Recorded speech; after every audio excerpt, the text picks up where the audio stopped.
This is Rahi and welcome to our channel B Ed वाले। आज की इस वीडियो में हम बात करेंगे रंगोली की।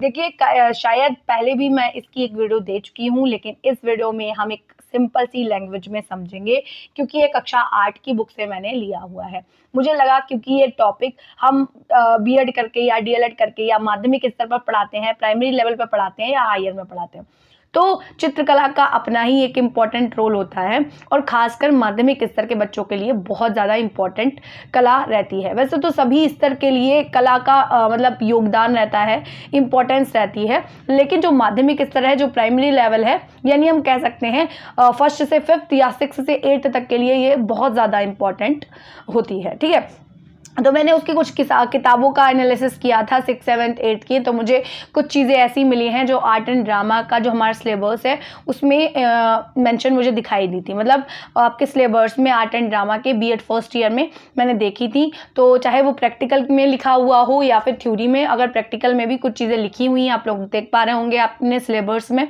तो उसकी भी कुछ चीज़ें उठ के आपको शॉर्ट में देखने के लिए मिल जाती हैं। तो आज हम लोग डिस्कस करेंगे रंगोली को और आप लोग देख पाएंगे कि क्या होती है रंगोली। और सबसे ज़्यादा फेमस होता ये जो रंगोली है वो महाराष्ट्र की होती है, तो उसको हम समझते हैं। देखिए यहाँ पे दिया गया है भारतवर्ष में अल्पना, क्योंकि रंगोली को अलग अलग जैसे कहीं कुछ और कहते हैं, कहीं कुछ और कहते हैं, मतलब अलग अलग नामों से पुकारा जाता है। रंगोली को सिर्फ रंगोली ही नहीं कहते, मतलब रंगों का जो हम लोग अलंकरण करते हैं रंगों से, तो उसको केवल रंगोली ही नहीं कहते हैं, अलग अलग राज्यों में उसको अलग अलग नाम से जाना जाता है।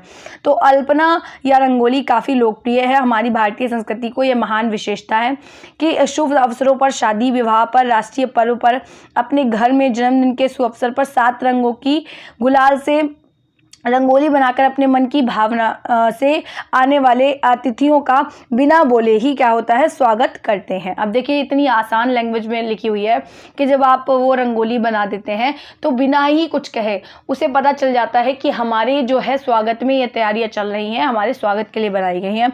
कोई भी उत्सव या कार्यक्रम हो, रंगोली उनमें चार चांद लगा देती है। सच में लोग खुश हो जाते हैं बहुत ज़्यादा। आप दिवाली पे बनाते हैं, आप होली पे बनाते हैं, और महाराष्ट्र में इवन तो ज़्यादातर जो पर्व होते हैं उनमें आप रोडों पे भी देखेंगे, घरों में भी देखेंगे, हर जगह आपको क्या बड़ी बड़ी मतलब छोटी भी नहीं, बड़ी बड़ी उनका जो आकार है वो बहुत बड़ा दिखाई देगा और फ्री हैंड बनाई जाती है। ऐसे भी नहीं है कि कुछ नाप जो की जाती है ना, वो फ्री हैंड रोडों पे यानी बनाते हैं। उसके बाद देखिए यहाँ पे कह रहे हैं अल्पना या रंगोली अलग अलग भागों में अलग अलग नामों से जानी जाती हैं। अब देखिए पश्चिम बंगाल में रंगोली को क्या कहेंगे, तो अल्पना कहेंगे। इसमें मैंने पढ़ाया हुआ है, आप लोग वीडियो जाके देख सकते हैं। और इसमें भी कई सारी, जैसे कोई बनाता है, कोई चावल के बुरादे से बनाता है, कोई हल्दी से बनाता है, कोई होली वाले रंगों से बनाता है, कोई आटे से बनाता है, कोई रबे से बनाता है ना। तो वो अपना अपना तरीका है लोगों के बनाने का, पर कहेंगे उसको रंगोली ही जब वो रंगों से, कई सारे रंगों से एक हमारा जो अलंकरण है वो बन के तैयार होगा। तो अलग अलग जो राज्य हैं उनमें अलग अलग नामों से पुकारा जाएगा, अलग अलग मटेरियल का यूज़ किया जाएगा। ऐसे ही राजस्थान में अगर हम बात करें तो उनको मांडना कहते हैं। अगर हम महाराष्ट्र की बात करें तो रंगोली कहते हैं। उत्तर प्रदेश में चौक पूर्णा कहा जाता है। हम लोग तुलसी जी की पूजा करते हैं, या फिर हम कहते हैं करवा चौथ की पूजा करते हैं, तो उसमें भी हम लोग देखते हैं कि मम्मी या किसी का बर्थडे भी होता है तो कोई कोई केक नहीं काटता है, उसमें भी चौक बनाता है ना। तो वो सारी चीज़ें क्या है, वो जो चौक होता है, वो जो आटे का हम बनाते हैं, वो भी एक तरीके की रंगोली, अल्पना या फिर मांडना ऐसी इसको कहा जा सकता है। कुमाऊं में इसको एपण कहा जाता है, गुजरात में इसको सत्य कहा जाता है। ठीक है, तो कह रहे हैं अल्पना में प्रयोग होने वाली सामग्री। देखिए अलग अलग चीज़ें यूज़ होती हैं, और कौन कौन सी चीज़ें यूज़ होती हैं चलिए उनको देखते हैं।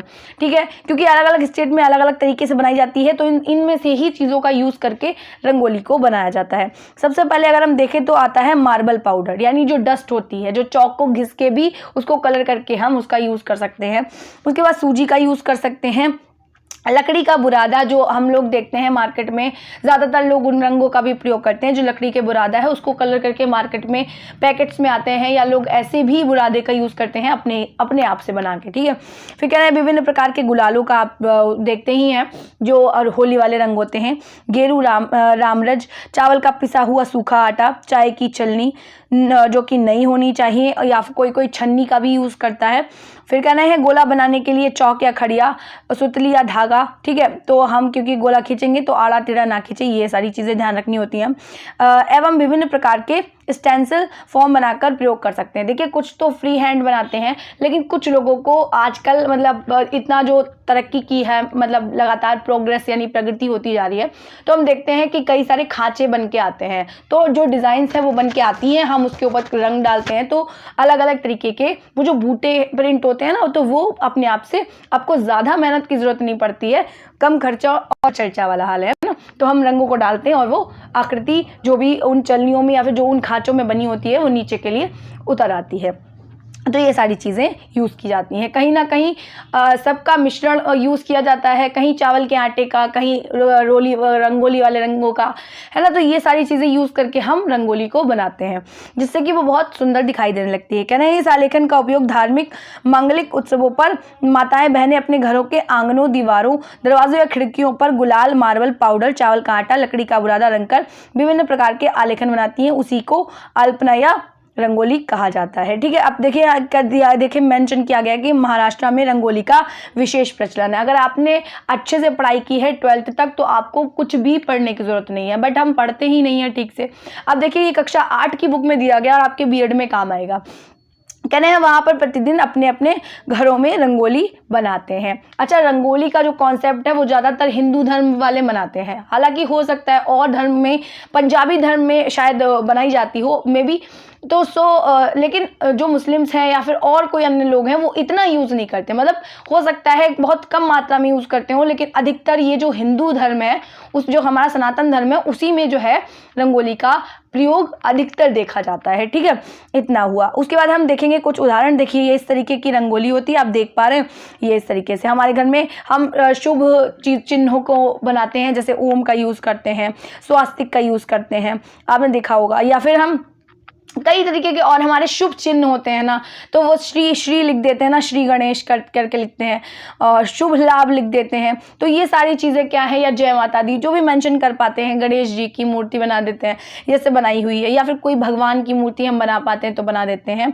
तो ये सारी क्या है, रंगोली की फॉर्म है ये, ठीक है। तो ये सारी चीज़ें हम अपने घर में बनाते हैं। कलश बना दिया, कलश भी एक शुभ चिन्ह है, ठीक है। तो ये सारी चीज़ें आप देख पा रहे हैं कितनी कलरफुल है। तो ये सारी रंगोली का कॉन्सेप्ट है। आप थोड़ा थोड़ा समझिए और डीप में, मतलब बहुत ज़्यादा एक्सप्रेस कीजिए, क्योंकि आप इतना ज़्यादा रट नहीं सकते। चीज़ों को समझ के और अपने अकॉर्डिंग अपने शब्दों को वहाँ उतार दीजिए पन्ने पे, ठीक है। तो जिससे कि आपका अच्छा एग्जाम जाएगा। अब देखिए कहानी चित्रण की बात हो रही है। देखिए बच्चों को क्या करना होता है, अगर आप एक ऐसी सिंपल सी कहानी सुना देंगे, जैसे साहित्य में होता है, तो बच्चों को अगर हम साहित्य में कहानियां सुनाने बैठेंगे, लोग कहते हैं कि ये टीएलएम बनाने के लिए मेरे पास आइडिया नहीं है, तो आप क्या कर सकते हैं, ऐसे कहानी जैसे उसमें मैंने बताया था जो मोइना वाला था चैप्टर, जो कक्षा 6 का, तो उसमें क्या था, मैंने कहानी के थ्रू दिखाया। अगर आपने प्लेलिस्ट में नहीं देखा तो आप देखिएगा कि मैंने उसमें चित्र बना रखे हुए हैं कहानी के अकॉर्डिंग। तो आप क्या कर सकते हैं, बच्चों से भी कहानी के चित्रण बनवा सकते हैं, जैसे कॉमिक बुक आती थी ना, तो उसके अकॉर्डिंग, ठीक है। तो बच्चे का क्या है, वो जो मतलब किसी ने कहा है कि 100 बार का सुनना मतलब एक बार का देख लेना ज़्यादा बेहतर है 100 बार के सुनने से। तो बच्चा जब वो चीज़ देख लेता है तो वो चीज़ उसके माइंड में मतलब रह जाती है कहीं ना कहीं। तो आप कहानी कहते रहेंगे तो शायद वो आधी कहानी खा जाए, लेकिन जब वो उस चीज़ को देख लेगा तो उन चित्रण को अपने माइंड मैप कर पाएगा उन चीज़ों को, ठीक है। या आप इन चीज़ों को चार्ट पेपर पर भी बना सकते हैं, हार्डबोर्ड कार्डबोर्ड का यूज़ कर सकते हैं, तो जिससे कि बच्चे के मन में वो चीज़ रह जाएगी। वो उस कहानी को अपने, जब तक वो बड़ा नहीं हो जाता तब तक उस कहानी को याद कर पाएगा और उसके जो मेन पॉइंट्स हैं उनको अपने आचरण में उतार पाएगा। तो ये मतलब होता है कहानी चित्रण का। और कला भी देखिए इसमें समाहित है। कहानी तो इम्पॉर्टेंट है ही, मतलब कहानी चित्रण तो जो हमारा प्राइमरी लेवल या फिर हमारा जो माध्यमिक स्तर है, जो जूनियर लेवल है, उसमें तो इम्पॉर्टेंस रखता ही है। लेकिन ये कहानी चित्रण के साथ में ये वाला जो चित्रण दिखाया गया है ना, हमें सिर्फ कहानी मतलब कहते नहीं रहना है, क्योंकि क्या पता बच्चे का आधा अटेंशन कहीं चला जाए, अवधान जो उसका है, कुछ आवाज़ आ जाए या कोई कारण हो सकता है जिससे कि उसको सुनाई ना दे। लेकिन जब वो पूरा एक प्रॉपर चित्र बना हुआ देखेगा तो उसके मन में कहीं ना कहीं वो चीज़ रह जाएगी, कहानी फटाफट से उसके माइंड में पूरी घूम जाएगी, है ना। तो आप देखिए, देखते हैं। अब देखिए यहाँ पे दिया गया है कि जब किसी कहानी को चित्रों द्वारा प्रदर्शित करते हैं तो उसे कहानी चित्रण कहते हैं। कहानी चित्रण, देखिए कहानी का मोस्ट इंपॉर्टेंट रोल होता है, हर बच्चे को कहानी सुनना अच्छा लगता है, लेकिन चित्रण की बात आते ही हमें बनाने की बात करनी होती है।